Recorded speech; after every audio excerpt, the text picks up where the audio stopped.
Telugu Desam party నూతన committee ఏర్పాటులో భాగంగా జాతీయ ఉపాధ్యక్షులుగా ఆ పార్టీ సీనియర్ నాయకులు, మాజీ శాసనమండలి సభ్యులు దువ్వారపు రామారావును నియమిస్తూ తెలుగుదేశం పార్టీ జాతీయ అధ్యక్షులు, రాష్ట్ర ముఖ్యమంత్రి నారా చంద్రబాబు నాయుడు ఆదేశాలు జారీ చేశారు.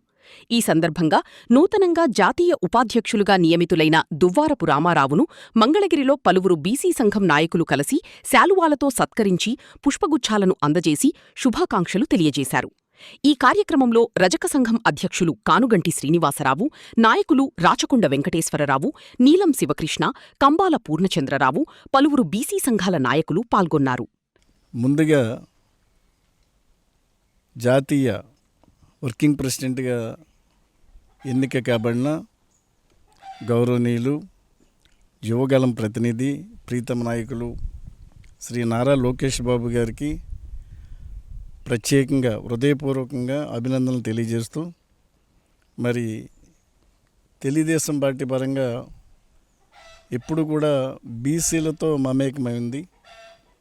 స్వర్గీయ నందమూరి తారక రామారావు గారి దగ్గర నుంచి బీసీలకి ఒక రాజకీయ ప్రాధాన్యత ఇవ్వటం కానీ, ఒక లీడర్షిప్ డెవలప్ చేయటం కానీ తెలుగుదేశం పార్టీకే చెల్లింది అనేది మనం మొదటి నుంచి కూడా ప్రతి చర్యలోనూ కూడా తెలుగుదేశం పార్టీ యొక్క కమిట్మెంట్ మనం చూస్తున్నాం. ఈ రోజున కూడా సుమారుగా 185 మంది కార్యవర్గ సభ్యుల్లో అటు జాతీయ పరంగా కానీ ఇటు రాష్ట్ర పరంగా కానీ ఏర్పాటు చేసిన కమిటీల్లో 75 మంది బీసీ నాయకులు ఉండటం అనేది తెలుగుదేశం పార్టీ బీసీల పట్ల ఉన్న చిత్తశుద్ధిని తెలియజేస్తుంది. స్వర్గీయ నందమూరి తారక రామారావు గారు రాజకీయంగా అనేక మందికి ఉన్నతి పదవి కల్పించడంతో పాటు ఆయన రాజకీయంగా ప్రవేశాలు కల్పించిన ఘనత స్వర్గీయ నందమూరి తారక రామారావు గారు. అప్పటి నుంచి స్టార్ట్ అయిన తెలుగుదేశం ప్రస్థానం మాన్యశ్రీ గౌరవనీయ ముఖ్యమంత్రి వర్యులు శ్రీ నారా చంద్రబాబు నాయుడు గారి పీరియడ్లో ఉన్నత శిఖరాలకు వెళ్ళిన విషయాన్ని ఒక్కసారి అందరూ గుర్తు చేసుకోవాల్సిన అవసరం ఉంది. ఎందుకంటే అటు ఏదైతే నందమూరి తారక రామారావు గారు ఒక బీసీ రిజర్వేషన్స్ కల్పించారో స్థానిక సంస్థల్లో, ఆ రిజర్వేషన్స్ 34% కాపాడటానికి చంద్రబాబు నాయుడు గారి యొక్క కృషి కానీ, అదేవిధంగా అనేక సంక్షేమ కార్యక్రమాలు బీసీలకు అమలు చేసిన ఘనత కానీ మాన్యశ్రీ చంద్రబాబు నాయుడు గారిది.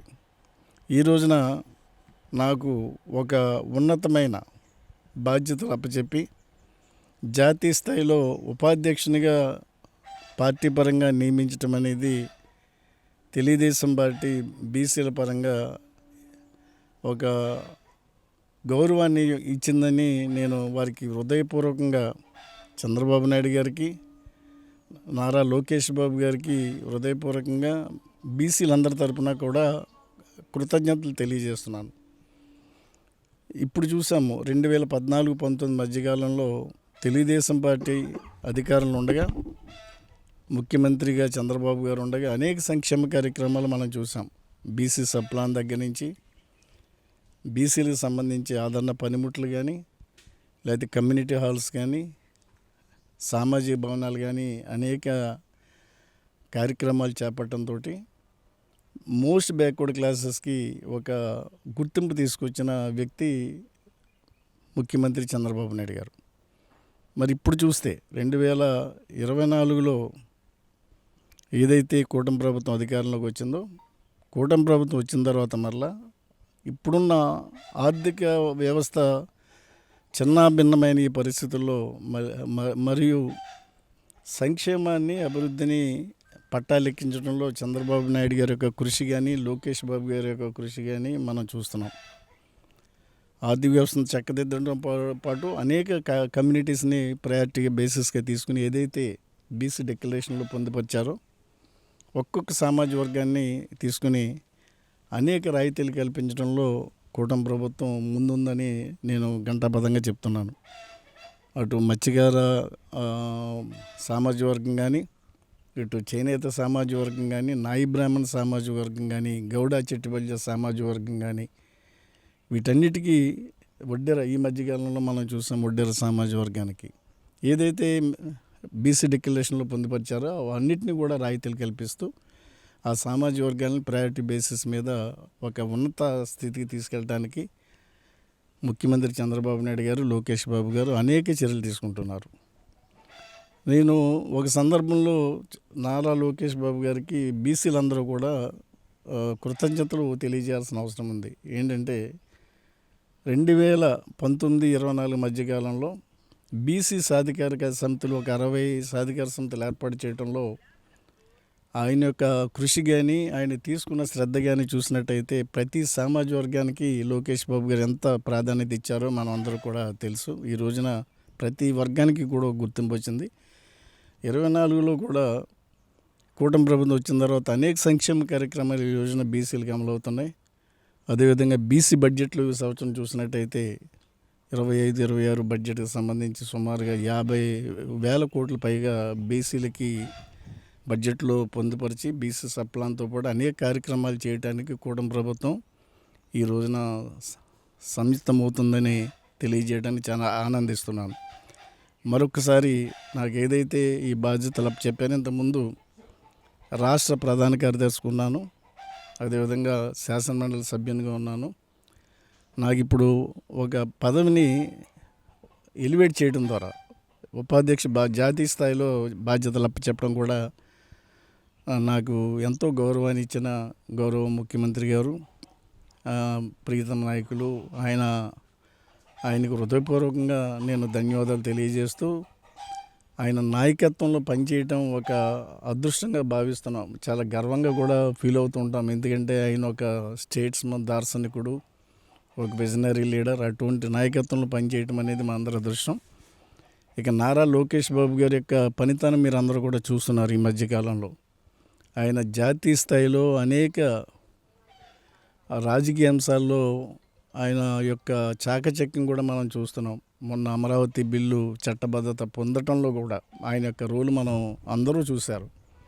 అదేవిధంగా ఆయన ఏదైతే ఈ రోజున హ్యూమన్ రిసోర్సెస్ డెవలప్మెంట్ మంత్రిగా ఉన్నారో దాని శాఖకు సంబంధించి కూడా అనేక సంస్కరణలు తీసుకొచ్చి విద్యా సంస్థలో ఆయన ఒక కొత్త ఒరవడికి నాంది పలికారు.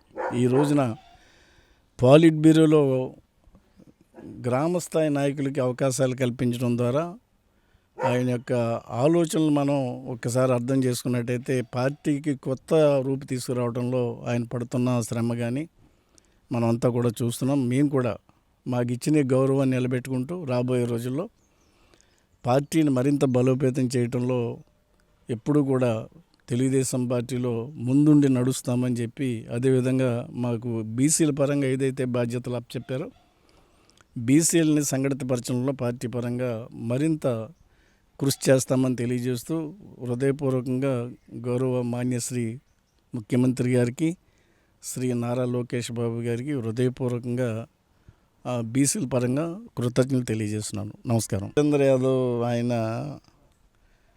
గత 19-24 సంవత్సరాల మధ్యకాలంలో ఆయన ఏం చేశారనేది నేను ప్రశ్నిస్తున్నాను. ఈ రోజునప్పుడు మరి ఎవరు జగన్మోహన్ రెడ్డి గారిని ప్రశ్నించలేదే. ఆయన 56 కార్పొరేషన్స్ ఏర్పాటు చేసి ఉచ్చ విగ్రహాలుగా మార్చిన సంగతి అందరికీ తెలుసు. ఒక్క రూపాయి కూడా ఏ పథకానికి కూడా ఆయన విడుదల చేసిన సందర్భం లేదు. మరి అప్పుడు వీళ్ళంతా ఏమయ్యారు? ఈ రోజున కూటమి ప్రభుత్వం తెలుగుదేశం పార్టీ అధికారంలోకి వచ్చిన తర్వాత రక్షణ చట్టం అనేది కాన్సెప్ట్ తీసుకొచ్చిందే గౌరవ ముఖ్యమంత్రి చంద్రబాబు నాయుడు గారు. అదేవిధంగా నారా లోకేష్ బాబు ఏదైతే యువగలం పాదయాత్రలో ఆయన ప్రామిస్ చేశారో బీసీల రక్షణ చట్టం అని, ఈ రోజున రక్షణ చట్టానికి రూపకల్పన చేస్తుంది కూటమి ప్రభుత్వం. మరి వీళ్ళు ఈ రోజున రక్షణ చట్టం బీసీలకి అని చెప్పి అడగటంలో అంటే మీరు ఎవరిని క్వశ్చన్ చేస్తున్నారు అంటే పనిచేసే వాళ్ళని క్వశ్చన్ చేస్తున్నారా? డెఫినెట్గా మేము దానికి తెలుగుదేశం పార్టీ కట్టుబడి ఉంది, కూటమి ప్రభుత్వం కట్టుబడి ఉంది. రక్షణ చట్టానికి సబ్ కమిటీ ఏర్పాటు చేయడం జరిగింది. అనేక దానికి గైడ్లైన్స్ కూడా పరిగణలో తీసుకుని రక్షణ చట్టాన్ని నేషనల్ బీసీ కమిషన్ పంపించాల్సిన అవసరం ఉంది. అందుకు ఆ ప్రాసెస్లో డెఫినెట్గా కూటమి ప్రభుత్వం కృతనిశ్చయం ఉంది. తొందరలోనే బీసీ రక్షణ చట్టం అనేది కూటమి ప్రభుత్వం తీసుకురాబోతుంది. దీని గురించి ఎవరో క్వశ్చన్ చేయాల్సిన అవసరం లేదు. ఇక్కడ రాజకీయ నేపథ్యం ఆయన వెనకాల ఎవరున్నారో ప్రజలందరికీ తెలుసు, బీసీలందరికీ తెలుసు. దాని గురించి మనం ఎక్కువగా మాట్లాడటం కన్నా మనము ఇంతకుముందు వాళ్ళు ఏం చేశారన్నది ఒకసారి వాళ్ళు ఆలోచించుకోవాల్సిన పరిస్థితి అయితే ఉంది. ఇంకా రెండు మీరు అన్నారు. ఇంకా బీసీలకు సంబంధించి నేను చెప్పాను ఇప్పుడే, అనేక సామాజిక వర్గాలని ప్రయారిటీ బేసిస్ మీద తీసుకున్నారు. ఆర్థిక వ్యవస్థ బాగపోయినా కానీ చంద్రబాబు నాయుడు గారు బీసీలకు ఇచ్చే ప్రాముఖ్యత, అది ఎవరు బీసీలకు ఉన్న ఒక బంధం, తెలుగుదేశం పార్టీతో ఉన్న బంధం ఎవరు క్వశ్చన్ చేయలేరు. ఎందుకంటే మొదటి నుంచి కూడా స్వర్గీయ నందమూరి తారక రామారావు గారి దగ్గర నుంచి ఈరోజు లోకేష్ బాబు వరకు కూడా బీసీలతో మమేకమైన పార్టీ తెలుగుదేశం పార్టీ. ఎవరైనా చెప్పుకుంటే పార్టీ ఏదైనా ఉంది బీసీల పార్టీ అంటే తెలుగుదేశం పార్టీ. తెలుగుదేశం పార్టీలో జరగని పని అంటూ లేదు. ఈ రోజున బీసీ డిక్లరేషన్లు ఏదైతే మేము ఆ రోజున డిక్లరేషన్ పొందుపరిచామో అన్నింటినీ కూడా ప్రయారిటీ బేసిస్ మీద తీసుకుని బీసీలకి అన్ని అవకాశాలు కల్పిస్తున్న పార్టీ కూటమి ప్రభుత్వం. ఇది నేను చాలా క్లియర్గా చెప్తున్నాను. తెలుగుదేశం పార్టీ బీసీల సంక్షేమానికి కట్టుబడి ఉంది, బీసీల అభివృద్ధి కట్టుబడి ఉంది. ఇక్కడ మన మంగళగిరి నియోజకవర్గానికి మన లోకేష్ గారు ఇచ్చిన మంచి గిఫ్ట్ ఈరోజు మా బీసీ నాయకులందరికీ ఆనందంగా ఉంది. ఈరోజు మా ఎమ్మెల్సీ రామారావు గారికి జాతీయ ఉపాధ్యక్షుడిగా ఇచ్చినందుకు చాలా ధన్యవాదాలు. మన చంద్రబాబు నాయుడు గారికి, మన లోకేష్ గారికి, మా బీసీ సంఘానికి, మా రజక సంఘానికి అందరికి కూడా చాలా తృప్తిగా ఉన్నారు. ఈ అవకాశం ఇచ్చినందుకు సంతోషంగా ఉంది. పట్టణ రజక జన సంఘం ప్రెసిడెంట్ కానుగంటి శ్రీనివాసరావు. ఏంటంటే ఈ రోజున దువ్వారపు రామారావు ఎమ్మెల్సీ గారు మా బీసీల తరపున జాతీయ ఉపాధ్యక్షుడిగా ఇచ్చినందుకు లోకేష్ గారికి మా ధన్యవాదాలు తెలుపుతున్నాం. అదేవిధంగా మా యొక్క సమస్యలు కానీ ఏదైనా ఉన్నా కానీ మాకు అందుబాటులో ఉంటారని చెప్పేసి దువ్వారపు రామారావు గారిని మాకు అందుబాటులో ఉంటారు, మేము ఎదురు చూస్తున్నాం. అదేవిధంగా మా కమ్యూనిటీ హాల్ గురించి కూడా కొంచెం దువ్వారపు రామారావు గారి ద్వారా మన లోకేష్ గారికి తెలియపరచాలని ఆలోచనతో ఆయన కూడా కలిసి ఒక రిప్రజెంటేషన్ ఇచ్చాము. దాని గురించి స్పందించి వెంటనే లోకేష్ గారు, అదేవిధంగా మా రజక కమ్యూనిటీ హాల్ గురించి కూడా వెంటనే మాకు స్పందించి మాకు అందరూ హ్యాండ్ ఓవర్ చేస్తారని చెప్పేసి లోకేష్ గారికి, అదేవిధంగా దువ్వారపు రామారావు గారు ఎమ్మెల్సీ గారికి నేను తెలియపరుచుకుంటున్నాను.